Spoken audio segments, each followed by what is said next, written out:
I want to speak a little bit about why tokens succeed and why other tokens fail. I think I've got a pretty unique view as to why that happens.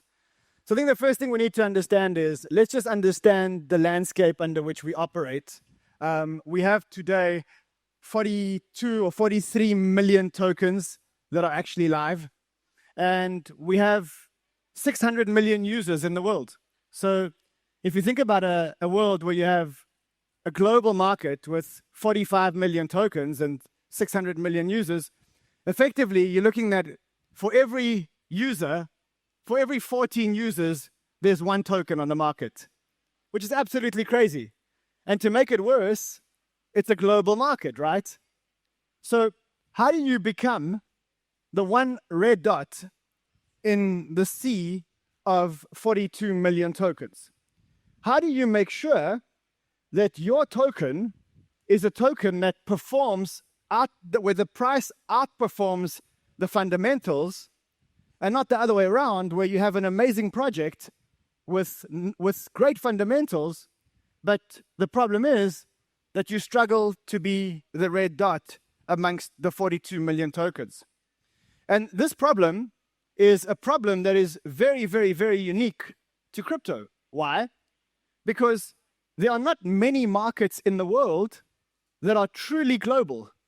I mean, if you think about Nike or you think about Microsoft, yes, of course, their product is global, but they have a marketing office in the US, they have a marketing office in South Africa, they have a marketing office in Philippines, they have a marketing office in India.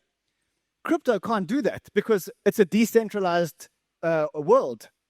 And so how do you make sure that your token is a token that outperforms the price, where the price outperforms the fundamentals?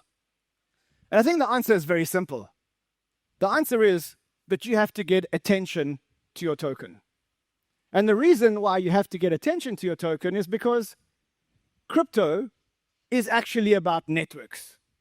And networks are the most powerful things in the world because they're governed by two laws. One of them is Metcalfe's law. And Metcalfe's law basically says that in a network, like a token network, every time you add a user to your network, the value of your network actually increases exponentially, right? That means that your job is just to add, your job is to create the network and then to add users, because every time you add a user, the network will grow exponentially. The other law is Barabasi's law. And Barabasi's law says that if you have a network, in the absence of any government regulation, the bigger networks will always win. And we see that every day when we deal with things like WhatsApp or Uber or Amazon. Because they are so big and because they are networks, when you land in a country and you want to hail a ride, you're going to use Uber. And when you want to use a chat service, you'll end up using WhatsApp, and so on and so forth. And so our job is to effectively build networks. That's what we're trying to do. We're trying to build networks. And the reason why I like networks so much is because networks force users to be in a relationship, right? Whether you like WhatsApp or not, you're pretty much forced to be in a relationship with WhatsApp. And surprise, surprise, this relationship that you have, which is a forced relationship, this knows more about you than your wife knows about you. I mean, I'm sure if one of you wants to hand me your phone and we could read some of the messages, I'm sure some of those messages even your wife doesn't know about, right? And so I always say that networks are pretty much forced relationships. It's a relationship that you get into and you can't really get out of, whether you like it or not. And all we're trying to do in crypto is we're trying to build networks. So just a quick introduction. For those of you who don't know who I am, my name is Neu-ner. In crypto, I'm known as Crypto Man Run. We've built, I think, the largest active community in crypto. We built it in a very short time. We built it in 3 years. Our channels are very big. I mean, we have, I think, one of the biggest media channels. We have over 1.5 million subscribers. And we've done this quicker than anybody else. And I think the reason why we've achieved that is because we understand how to build networks. Before this, I was in marketing. Surprise, surprise. I spent 17 years building the biggest marketing company in Africa. And there was a turning point in our company. The turning point was when we managed to turn our marketing company from doing that to doing that. And the reason that turning point came was because we took the time to study the human brain. So instead of just doing marketing, we actually took the time to understand the human brain. And believe it or not, this human brain is actually not as complicated as it looks. It has one job. You know what the job is? To keep you alive. That's it.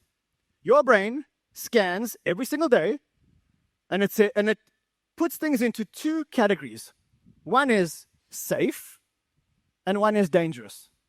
And safe, it doesn't worry about. But dangerous, it makes sure that you don't die. And so we took the time to understand the brain. And specifically, the brain, as I said, needs to trust that you will stay alive. So things that it trusts, it lets in, and things that it doesn't trust, it keeps out. Because it needs to keep you alive. That's all the brain is actually for. Inside the brain, there are a few glands, and they secrete essentially 4 hormones which drive every decision that you ever make.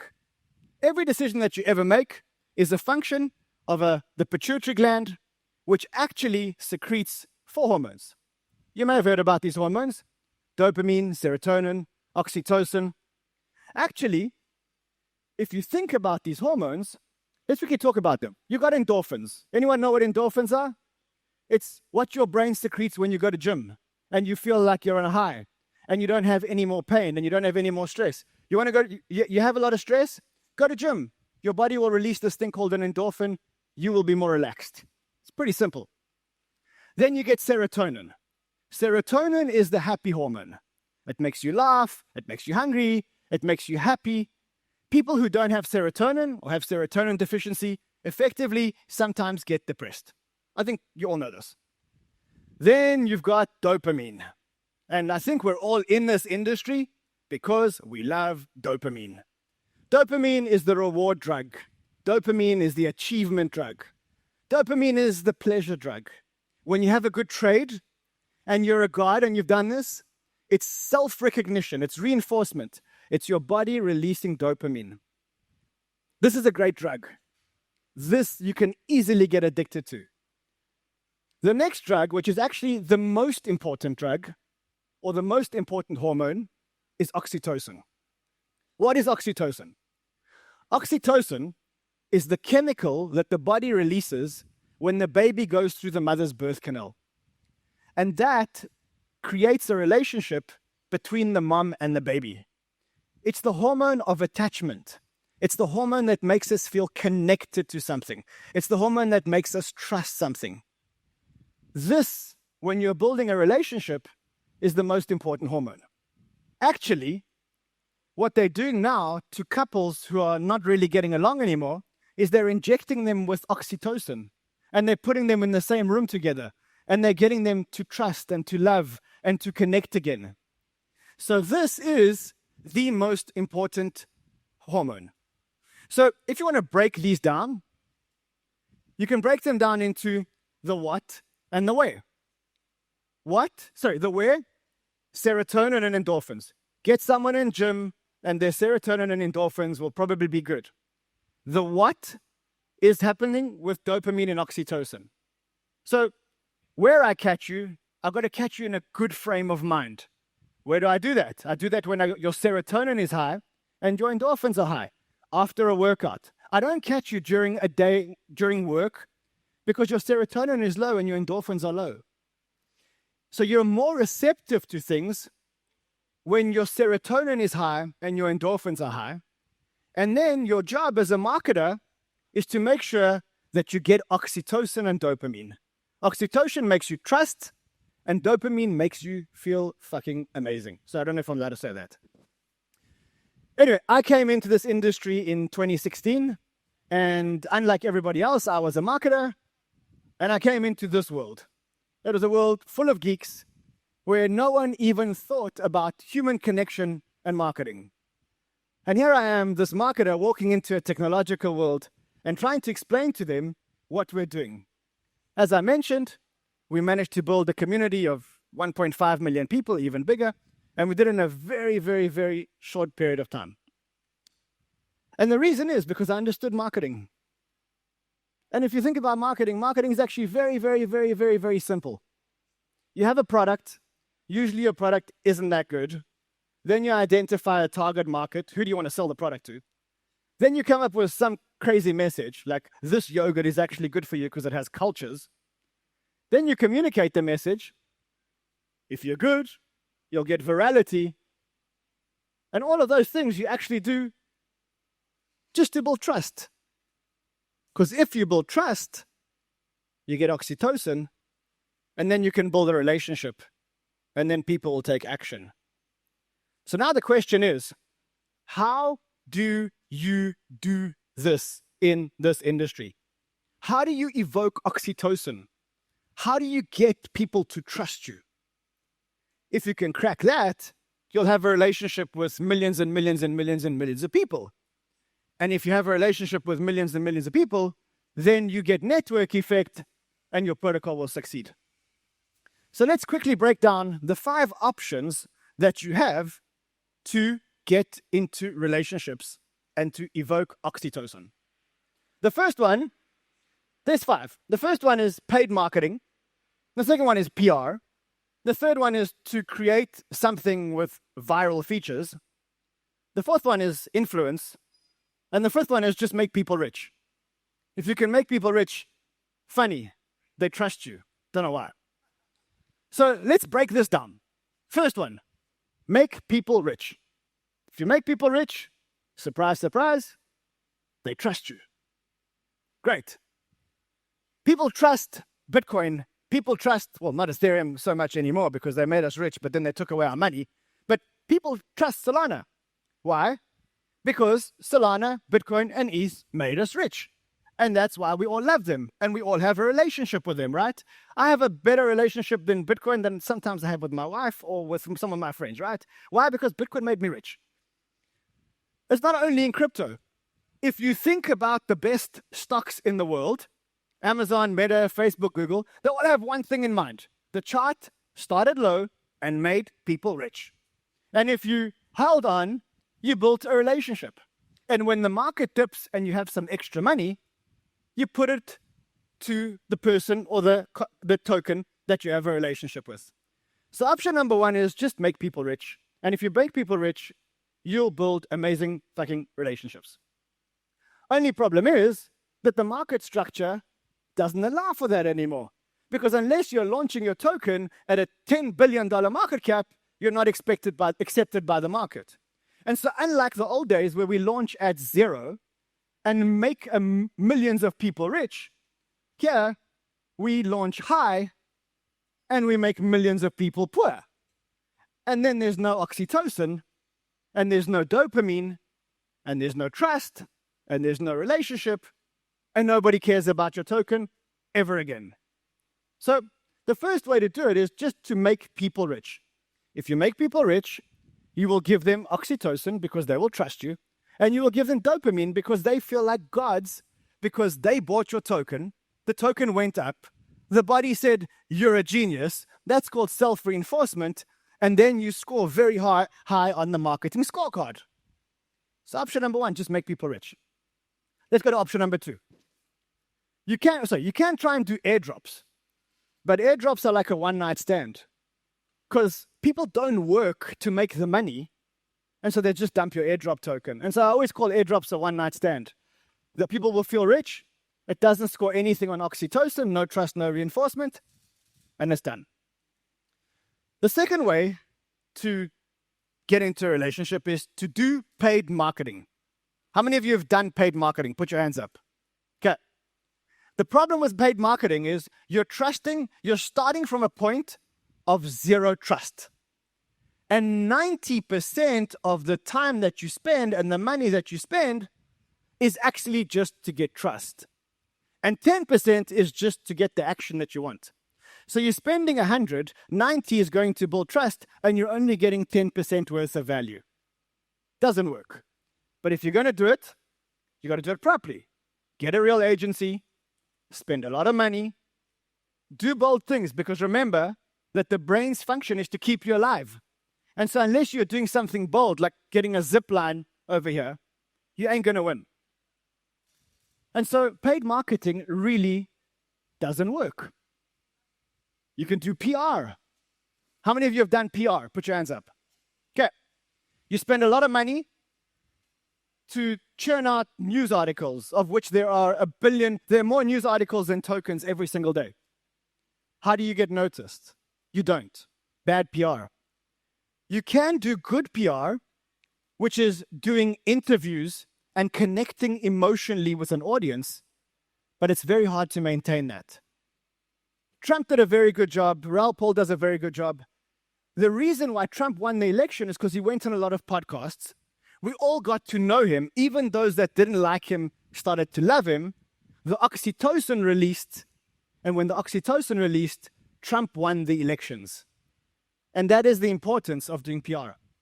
I'll be 3 minutes. The next thing you can do is you can launch a viral feature. This, for me, is probably the best viral feature in the world.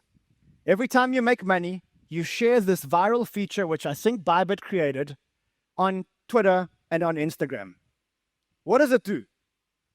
Makes you feel like you're part of a community. Oxytocin, trust, community. Makes you feel like you're a god. I got 5,000% in a trade. Dopamine, reinforcement, amazing. Okay, the thinking when you see everybody else posting and you're also posting is everybody else is part of the winning community, and now so am I. Okay, great. You score very high. High dopamine, high oxytocin. Good relationship. Great, right?